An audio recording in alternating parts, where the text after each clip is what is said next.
Hello from cheatnation.com. This is Mark Josie. Today is a short video showing you my Beretta Cx4 Storm air gun, pellet gun, modified like that.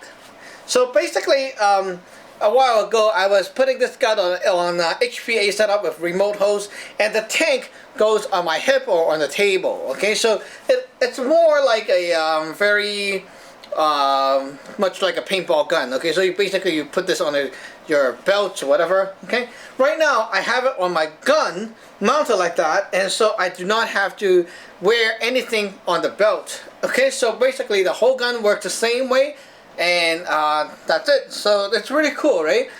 And this thing is a remote hose with a quick disconnect fitting. I'll show you what's inside later on. Okay, so basically all you need is a remote coil hose. And this is a ASA, okay, so something you can find in a paintball shop. And then here is the tank mounted with a very skinny scope mount. So this is a scope mount, and you may be wondering, what the heck is this thing right here? Okay, this is actually one of the attachments from my paintball gun, the Tiberius T4.1. It's supposed to be a adjustable scope mount razor. Okay, so you see this? You're supposed to turn this, and it will tilt the rail and go like that. Okay, you see? You tilted it.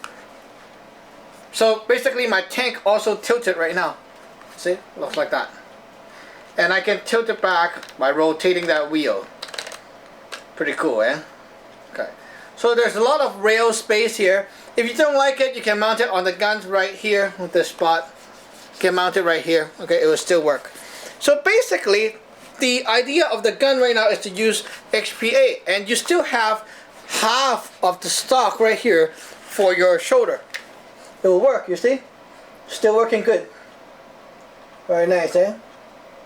And you see my hand? I can still grip it. The remote coil hose does not interfere with my grip. Still hold it like that, very safe. Okay. The only thing is, if I want to switch it to this side, I need to mount it on the other side. But you see, I can still do it though. Like that. Pretty cool. And the stock also, like, it still works very flawlessly.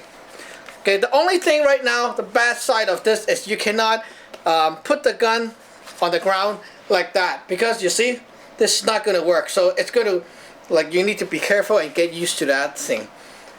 And also right here, you see, this is my Droz Blackbird fake suppressor. It's not the original one, and I find that it looks better than the Beretta's one. Okay, with a bipod. See, a bipod. Basically, it looks like that. And if you're shooting this gun on a table, like a bench rest, you can basically go like that, and then the gun will sit on top like that. It will not wobble, it will not touch the tank, whatever. Like, it's very safe, and you can keep shooting like that all day long. Very cool. Okay. Magazine, like that. So for the HPA tank, my suggestion is to use a 1,200 psi output tank. Okay, you can buy those tanks. You can buy the Ninja super high pressure tank, which is the SHP Pro Ninja tank. Yeah, those tanks come with a regulator and also a silver band on the regulator thing. So they output about 1,125 psi or something like that. Okay, some of them, if you measure it, it's about 1,200 psi, and those tanks will work the best with this kind of gun. And also, I have one tank here.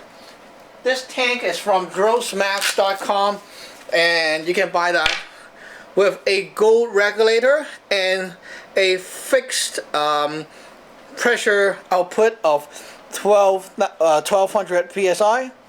So you see, it's stamped here, like a laser stamped right here. So it's not adjustable, okay? And it will output the amount of pressure, the psi you want.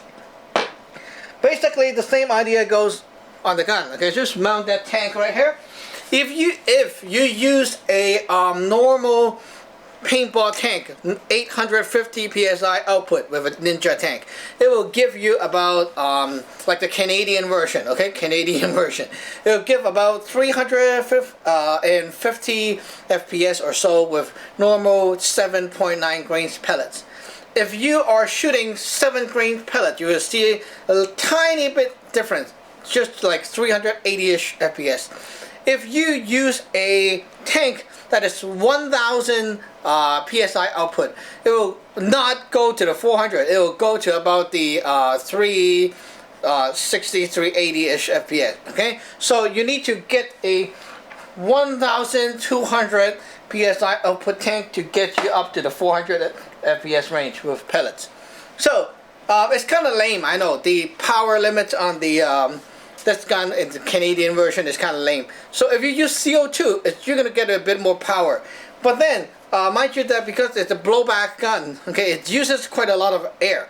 So when you're shooting this gun, I find that with the CO2, because it came with a belt mag, right? So you have 30 rounds of pellets in there. Most of us will not aim and like that, okay? Most of us will go and then you just keep shooting, right? That's how you shoot. So when you do that, okay, the CO2 will run out very, very fast. And while you're doing that, the CO2 will get very cold and the velocity will drop right down very fast. So not a very, very good idea to use CO2.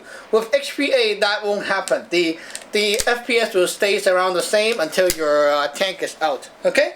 So now you want to ask, how the hell do I do this? What's inside here? Let me show you right here. Okay? Now, I'll take this off and then come back. Okay, guys, take a look. That's what's inside. And now you're confused because you don't know what it is. So let me just take this hose off. Okay, that's what's inside. And basically, you have to drill a hole into your stock, and so that thing goes over there. Okay. So you drill a hole right through it, like that. Okay. And right here, this is a 88 gram CO2 cartridge that is made to fit a quick disconnect fitting right here. You see? So all we're doing is putting that hose to connect to this spot. Okay? You're connecting this to here. Just like that. Okay? You can also put the tank on your belt, whatever, but I like to have my stock on and have a full gun. So that's how it is. And don't worry, guys, check the description link. I'll put the link to where you can buy that little 88 gram thingy. You can use that on the Dross Blackbird. You can use it on the Walther SG 9000 shotgun. You can use it on this one. Anything that uses 88 grams CO2, you can use the same thing and hook up a remote host to it. So basically, that's all you need. And so yeah, that's it for this video, just to show you an update of my Beretta Cx4 Storm. Okay, thank you for watching. Remember to subscribe and like. Bye-bye!